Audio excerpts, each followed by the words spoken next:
Good morning, good afternoon, everyone. Okay, what are we talking about today? My name is Edward James Tagg. On this day, I always talk about inner child healing techniques. Shall I turn off my heat? No, I'll leave it on.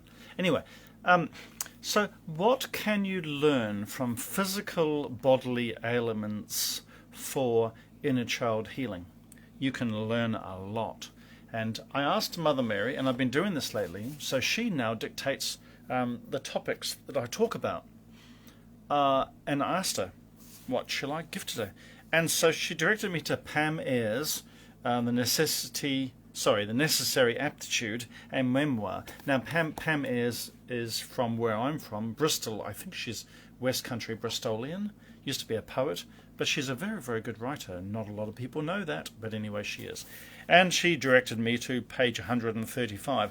And I'm not allowed to read it because of copyright law, but basically they're describing when she was a child and they all had boils. I mean, I think the whole family had boils, and then they would make a bread poultice, very hot, to draw the poisons out of this, this boil anyway.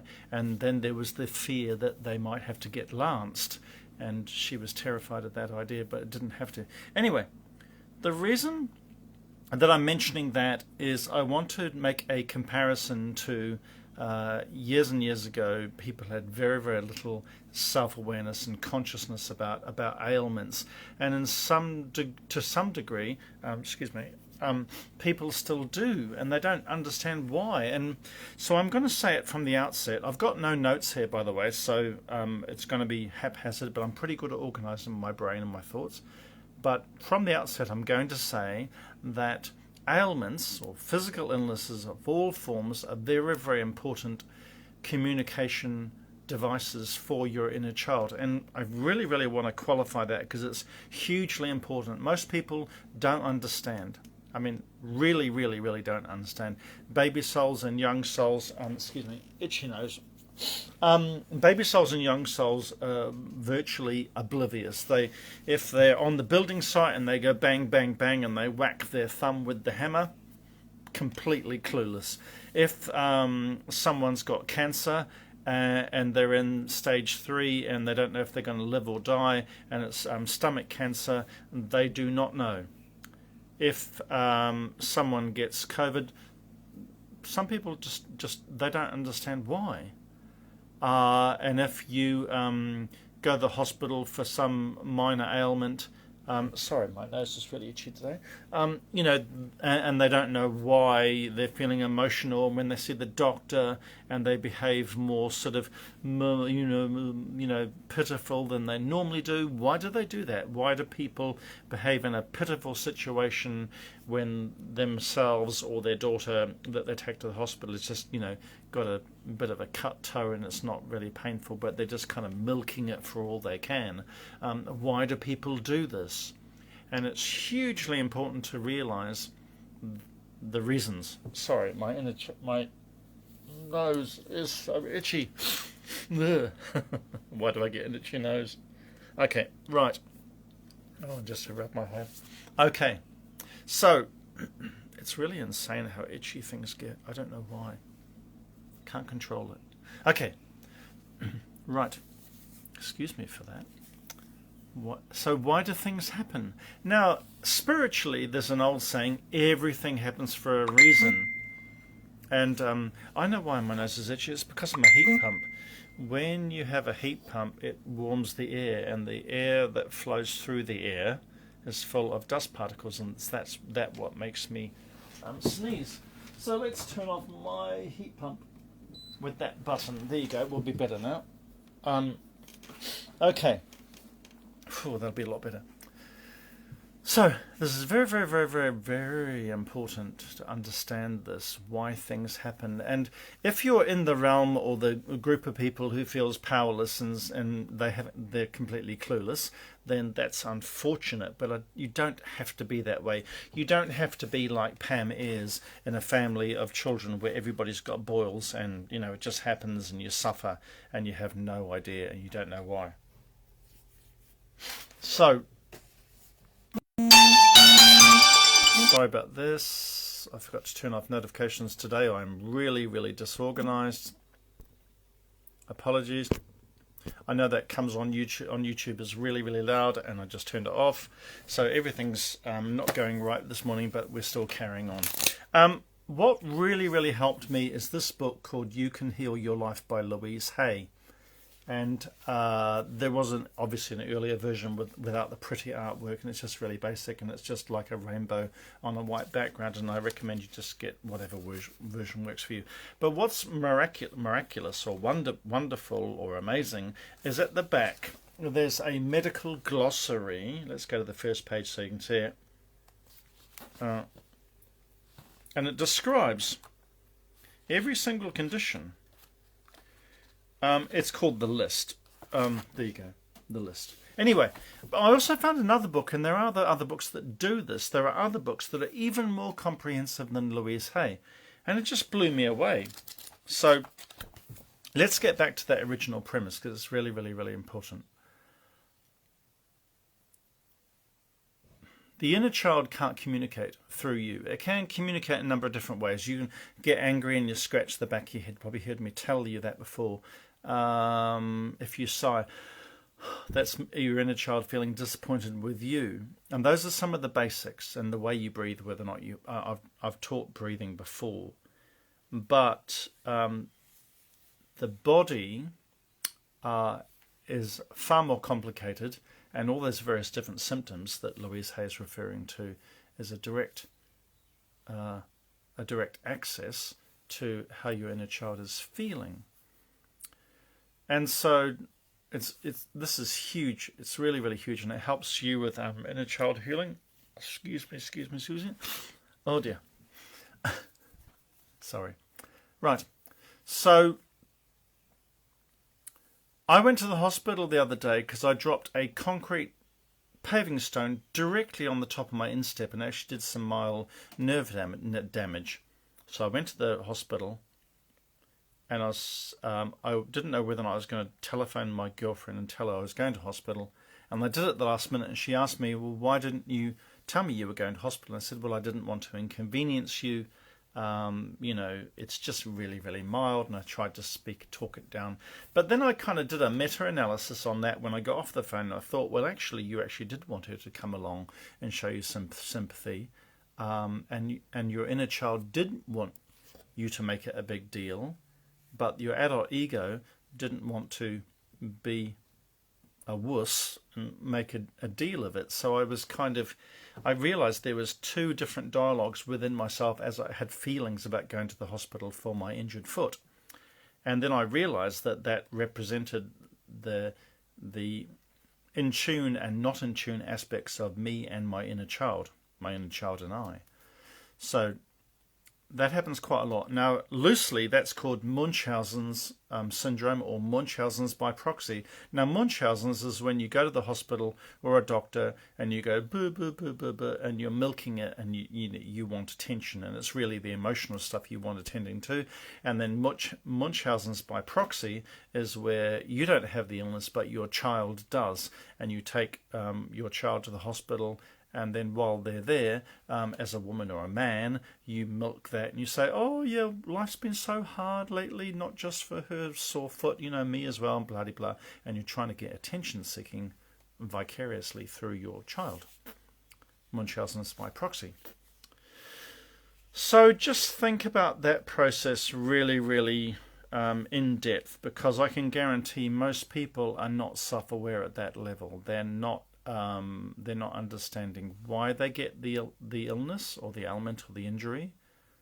They don't gain awareness of their inner child, inner dialogue processes as it's happening or post, and they don't have ways to adjust their behavior and start to nurture their inner child and then meet their needs, and then modify or become more aware of their relationship with those around them, like their partner or their family, and how to speak up and get their needs met.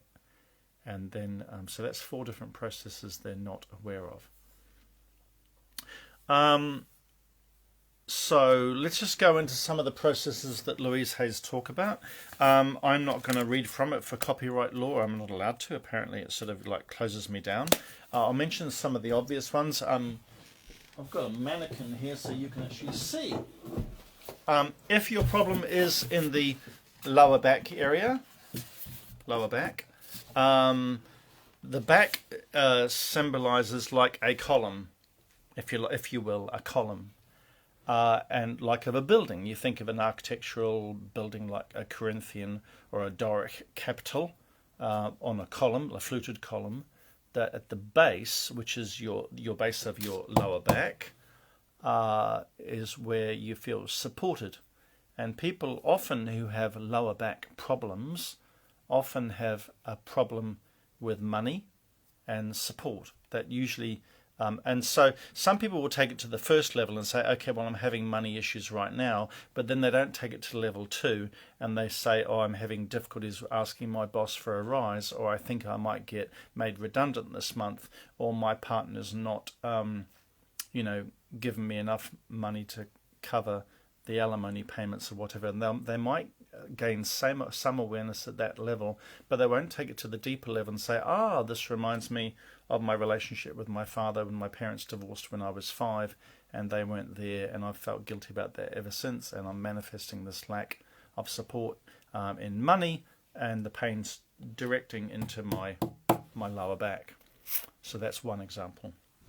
If you have problems at the other end in your foot, like I hit my instep right here, and so my issue where I hit my foot was fear in moving forward, and in my case it's about my father getting elderly and passing on one day, and I was resisting that, and I was in the workshop, which relates directly to my memories with my father in the workshop, and at that stage I was angry with myself because I couldn't control anything. I couldn't control that my parents divorced and he went to hospital when I was 5, and I can't control him dying and having to let go of my father, and I was trying to get in touch with those feelings through woodwork in the workshop, and I was angry with myself and I dropped a concrete slab on my foot right here.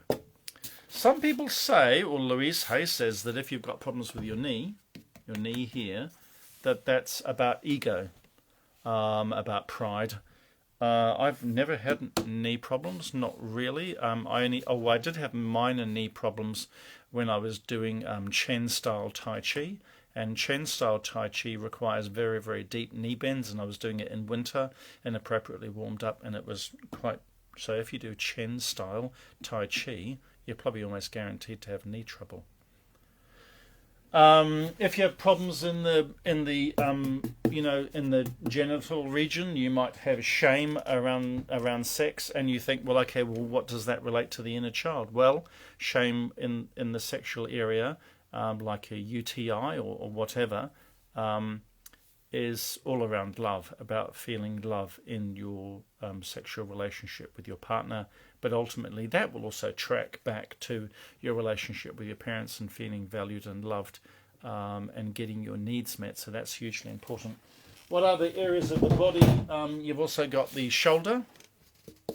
Now I got a rotator cuff injury when I did this at 6 o'clock in the morning. I lifted really quickly about 6 o'clock in winter, again cold, with my roller door on my garage, and I did it like kind of aggressively. And shoulder is about carrying. So carrying, I've talked about carrying before. Carrying is carrying responsible and burdens on your shoulders, and that's also another form of fear. If you get a rotator cuff injury and your rotator joint's not going to be working properly. Elbow, I don't know about elbow actually, and hands I think are about the little details of life, and wrist is ease of movement, I think. Then if you've got problems with headaches, different types of headaches.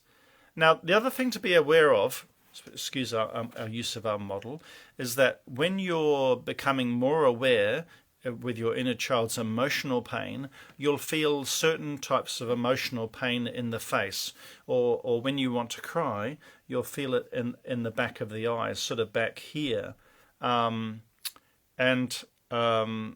So some people will kind of have that. You'll kind of, you can kind of feel it in the full moon as well, like 4 or 5 days building up to the full moon. Or I also experienced a little bit in the new moon that we've just had, that you'll have this general sort of low, dull pain in your head and behind the back of the eyes.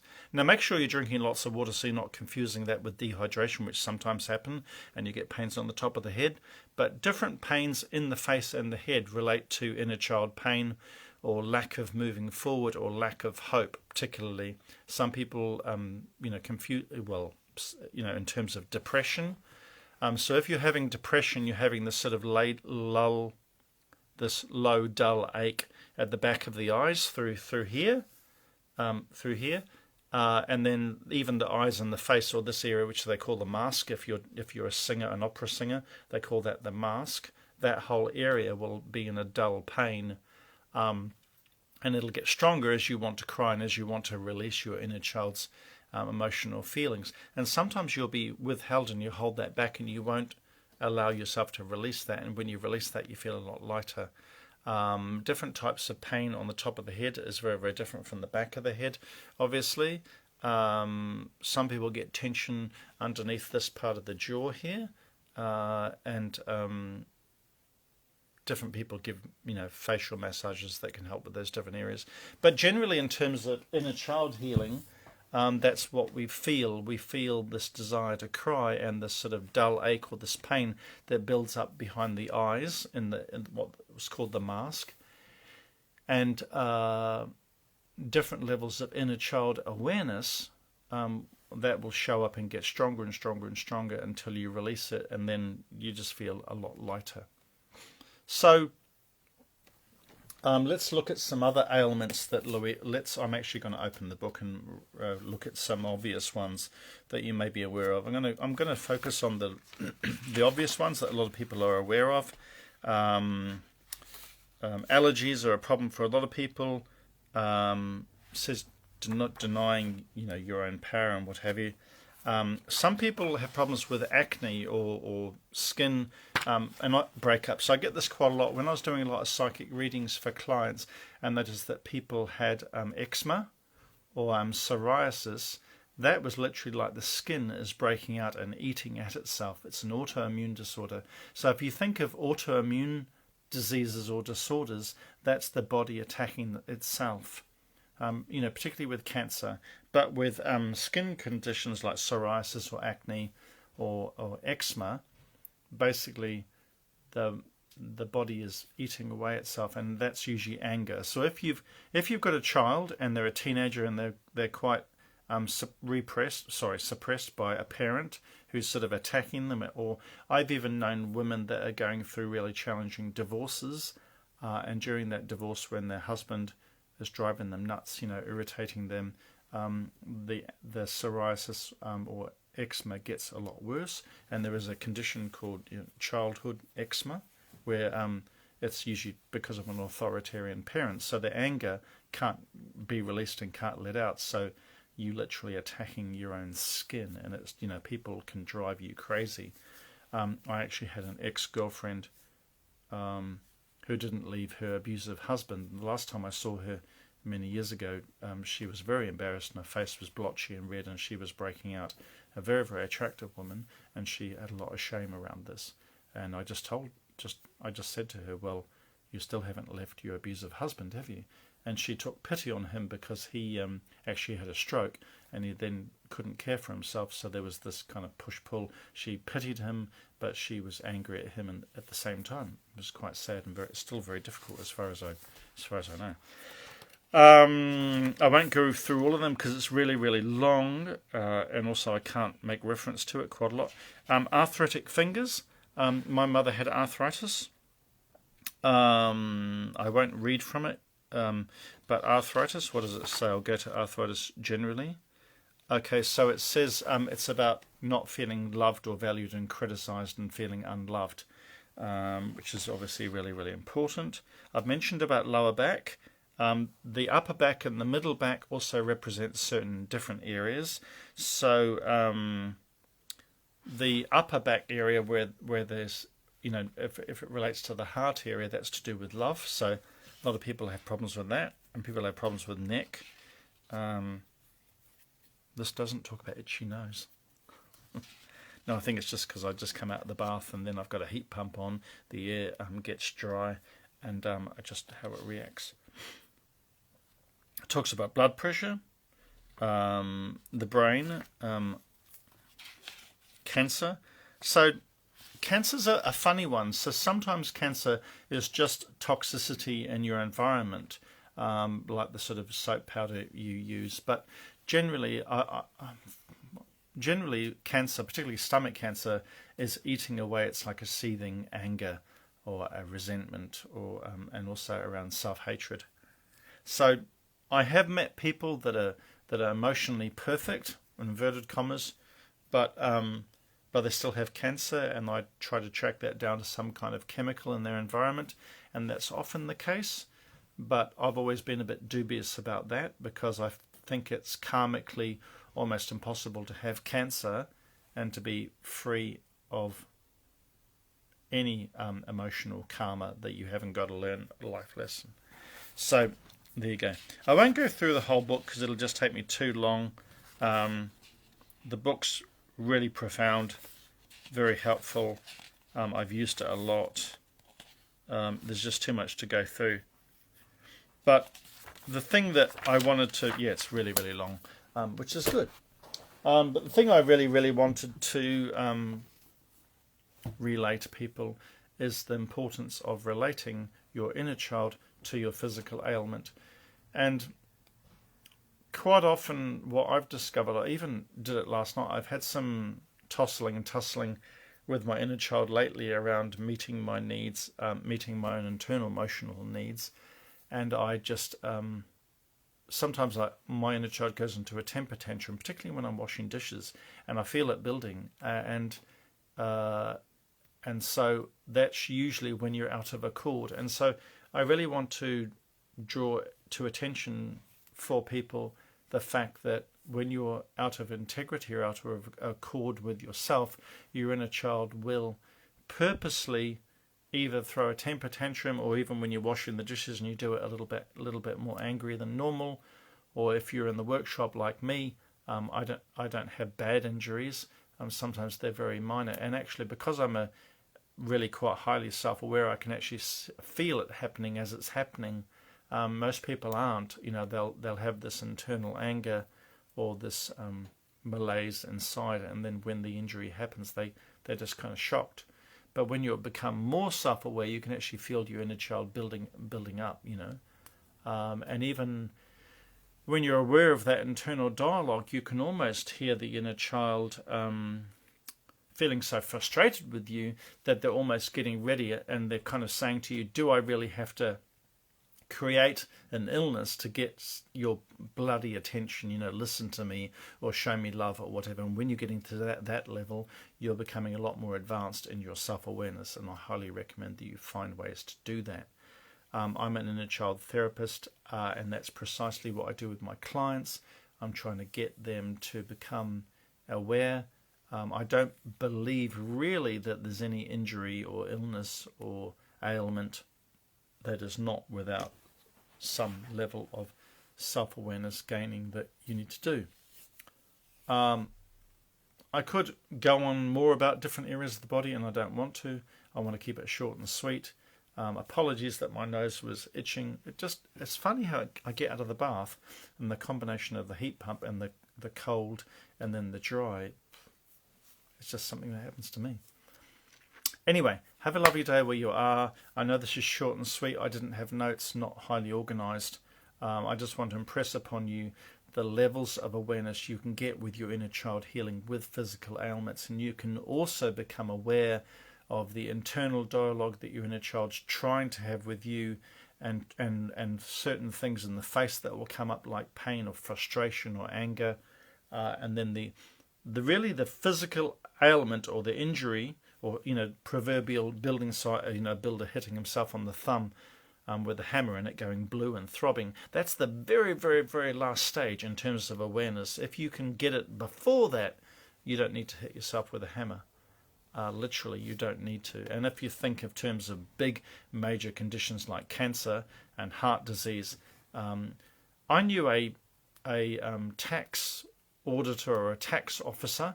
He was a friend of mine, and I didn't realize he was emotionally shut down. I'm not making a judgment about tax auditors and being emotionally non-available. Sounds like I am. Maybe I am. Maybe I aren't.